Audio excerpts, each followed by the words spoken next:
오늘도 7월 18일 새날을 주신 하나님께 감사드립니다.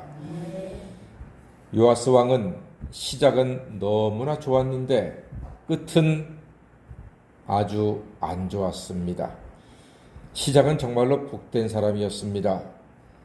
여호야다가 있어서 요아스는 왕이 될 수 있었습니다. 요아스에게 여호야다는 부모보다 더 소중한 스승이요 멘토였습니다. 여호야다가 없었다면 요아스는 생존도 할 수 없었고 왕도 될 수 없었습니다. 어린 요아스는 여호야다의 목숨을 건 헌신으로 자그마치 6년 동안 성전에 몰래 숨겨져서 길러지게 되었습니다. 요아스가 왕이 되는 과정은 아마 영화로 만들어도 아주 재미가 있을 기가 막힌 드라마입니다. 하나님의 섭리 중에 여호야다의 헌신으로 아달랴의 눈과 귀를 피해서 기적적으로 살아남아 왕이 되었습니다. 하나님의 뜻이었습니다. 제사장 여호야다는 여호스에게는 아버지 이상에 너무나도 고맙고 귀중한 사람입니다. 여호야다가 없었다면 요아스도 없습니다. 신실하고 정직했던 여호야다는 성전 수리가 투명하게 되도록 모든 조치를 취하는 정직한 제사장, 정직한 사람이었습니다. 14절 말씀 보니까 은을 일하는 자에게 주어서 그것으로 여호와의 성전을 수리하게 하였습니다. 그리고 15절에 보니까 또 그 은을 받아 일꾼에게 주는 사람들과 회개하지 아니하였으니 이는 그들이 성실히 일을 하였다고 기록하고 있습니다. 그러니까 교회를 리모델링을 하는데 이 담당하는 여호야다가 너무나 신실하고 바르고 정확하니까 일꾼들도 여호야다의 인격을 보고서 한 푼의 잘못된 쓰임새가 없이 정직하게 딱딱 맞게 잘 사용했다는 것입니다. 그러니까 피차 돈을 주어서 리모델링을 하고서도 나중에 이리 가지고 와봐, 영수증 좀 가지고 오시오, 자 잔돈이 얼마요, 이런 거 챙기지 않았다는 겁니다. 서로 믿는 가운데 정직하게 하나님께 드려진 예물을 바르게 사용했다 하는 것으로 보아서 이 여호야다는 정말로 대단한 사람인 게 분명합니다. 여호야다는 이런 모습을 봤을 때 정말로 많은 사람들에게 본이 되는 사람이요, 요아스 왕에게는 더 없이 좋은 부모요, 스승이요, 선생님이었던 것입니다. 그러나 여호야다가 죽은 후에 요아스 왕은 정도에서 벗어나기 시작합니다. 여호야다가 죽은 이후가 문제였습니다. 그에 대한 대표적인 사건이 발생합니다. 여호야다가 죽은 지 얼마 안 되어서 17절 말씀 보니까 아람 왕 하사엘이 침공해 들어왔습니다. 전쟁을 하자는 거였죠. 이때 요아스는 얼마나 당황했겠습니까?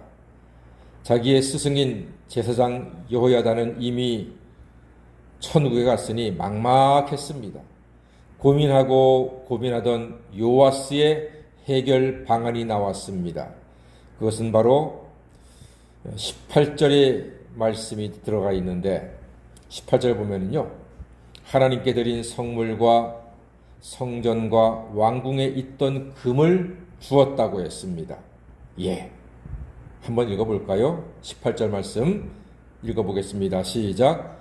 유다왕 요아스가 그의 조상들 유다왕 여호사밧과 여호람과 아하시야가 구별하여 드린 모든 성물과 자기가 구별하여 드린 성물과 여호와의 성전 곳간과 왕궁에 있는 금을 다 가져다가 아람 왕 하사엘에게 보냈더니 하사엘이 예루살렘에서 떠나갔더라. 예, 요아스는 문제를 무엇으로 해결했습니까? 돈으로 해결했습니다. 그것도 하나님께 드려진 예물로 해결했습니다. 요아스는 위기를 만날 때 하나님께 의지하지 않았습니다. 하나님께 기도하지도 않았습니다. 하나님께 묻지도 않았습니다. 하나님을 의지하지도 않았습니다. 인생 인류 최고의 멘토이신 하나님께 전혀 간구하지 않았습니다. 이것이 요아스의 한계였습니다. 안타깝지요.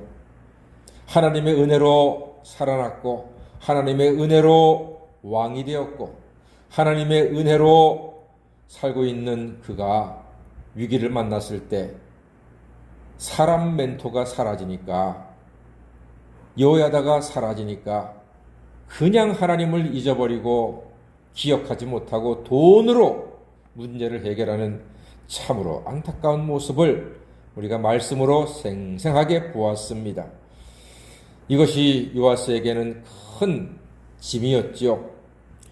그랬던 그가 어떻게 인생을 마감하게 됩니까? 20절 말씀 보니까요, 그의 신복들의 반역으로 죽임을 당합니다. 안타깝지요. 요아스 왕은 영으로 시작했으나 육으로 마감했습니다. 우리는 날마다 제 십자가를 지고 주님을 따르는 제자들입니다. 끝까지 잘 믿고 끝까지 예배드리는 하나님의 자녀가 되시기를 바랍니다. 끝까지 하나님만을 의지하시고 힘들고 어려운 일이 다가올 때 사람 먼저 찾지 마시고 돈으로 해결할 생각하지 마시고 하나님께 먼저 기도하고 하나님께 먼저 나아가 간구하여서 하나님의 지혜로 하나님의 도우심으로 우리의 문제들을 하나 둘씩 해결해가는 지혜로운 성도가 되시기를 바랍니다. 하나님은 끝까지 말씀에 순종하는 사람을 눈동자처럼 보호해 주실 것입니다. 우리 여러분들 모두 다 각자 나름대로 아마 드라마틱한 인생을 살아오셨을 겁니다. 마이크 드리고 1시간만 말씀해 보세요 하면은 1시간이 모자라실 것입니다. 모두 다 나름대로 은혜롭게 정말로 드라마틱하게 감동적으로 살아온 인생길이 있지 않으십니까? 우리 인생 끝날까지 최고의 멘토이신 하나님과 그리고 성경 말씀을 의지해서 드라마틱한 우리의 인생이 더욱더 은혜롭고 복되고 아름답게 마무리되고 하나님께 영광 돌리는 우리 모두가 되시기를 주님의 이름으로 간절히 축원합니다. 아멘. 기도하겠습니다.